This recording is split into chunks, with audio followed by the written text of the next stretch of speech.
Quelle attitude déroutante. Jésus prend l'homme au niveau du désir qui le tenaille. Ici, la guérison corporelle pour lui révéler ce qu'il n'oserait pas désirer de lui-même, l'immensité du don que Dieu est prêt à lui faire, la rémission des péchés. Acte 10, 43. Il déborde volontairement le champ de la guérison corporelle pour amener les esprits à se tendre vers la plénitude du salut. Mais alors éclate le malentendu et même le scandale, car il semble revendiquer des pouvoirs réservés à Dieu seul.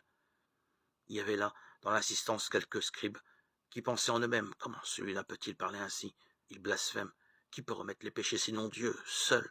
Marc 2, 6, 7.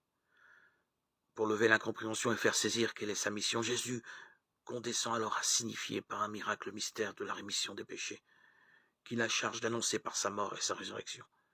Il guérit le paralytique, mais, semble-t-il, presque à contre-cœur, et seulement pour introduire les assistants au seul niveau qui lui tienne à cœur, celui du pardon accordé par Dieu aux pécheurs. Quel est le plus facile de dire au paralytique? Tes péchés sont remis, ou de lui dire lève-toi, prends ton grabat et marche, Marc 2, 9. Jésus ici laisse entendre qu'il est le Fils de l'homme. De Daniel, chapitre 7, 14.